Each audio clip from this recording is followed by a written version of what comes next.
Alright guys, time for another fragrance review. This time it's the hype machine. This is Dior Homme Intense, also known as DHI. It was created in 2011 as a flanker to the original. The nose behind it is Francois Dimaschi, and is categorized as a woody floral musk. Now, if you've been anywhere around the perfumes and cologne hobby and fragrances, you undoubtedly have heard of DHI.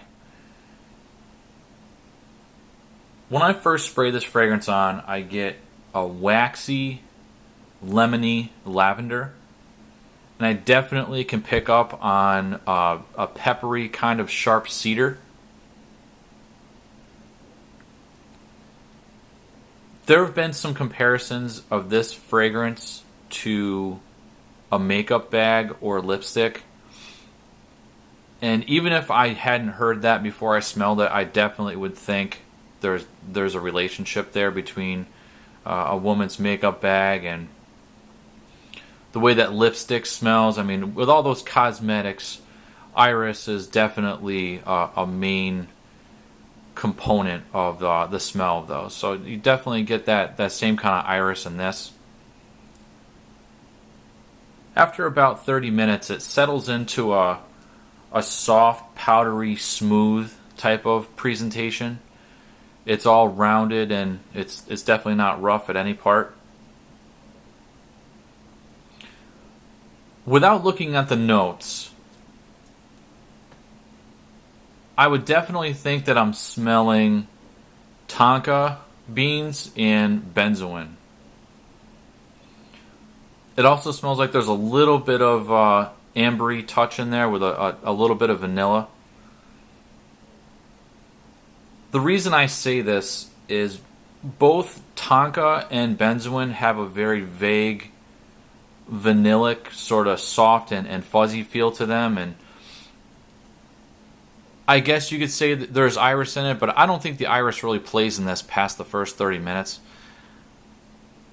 I'm really not overly familiar with muskmallow other than what I've smelled in Helmut Lang's Caron.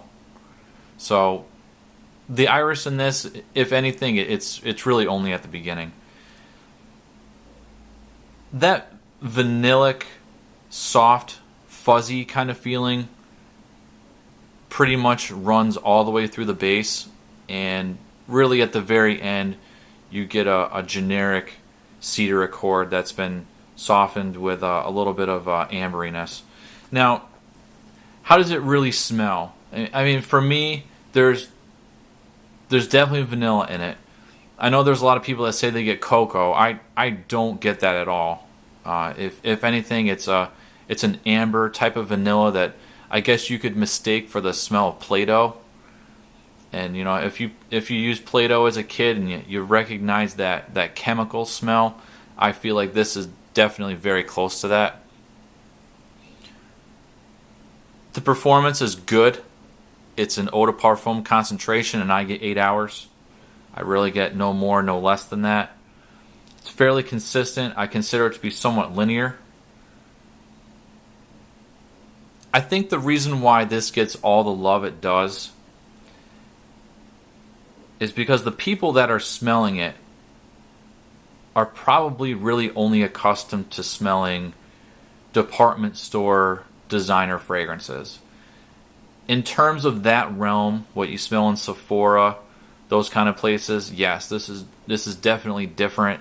It could be considered groundbreaking, but outside of that realm, once you begin to branch out into the niche world and the indie world, you're gonna find that this is not really all that mind-blowing. It's not really complex.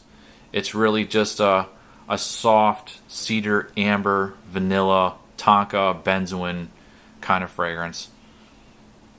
I consider it to be androgynous more so than unisex. I feel like if you're a man's man, if you like wearing vintage fragrances like Hermes Bellamy or Ralph Lauren's Polo, that type of stuff, I would not even consider blind buying this. But if you like softer, androgynous fragrances, definitely give this one a try. It's probably the most androgynous, easily wearable by both men and women type of fragrance that I've come across. Personally, it's not really my taste. I find it very difficult to wear.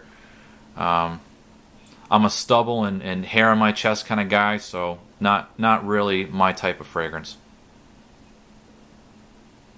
If you've tried this one and you enjoy it or you don't enjoy it, be sure to let me know what you think about it. Thanks for watching, guys, and stay tuned for more.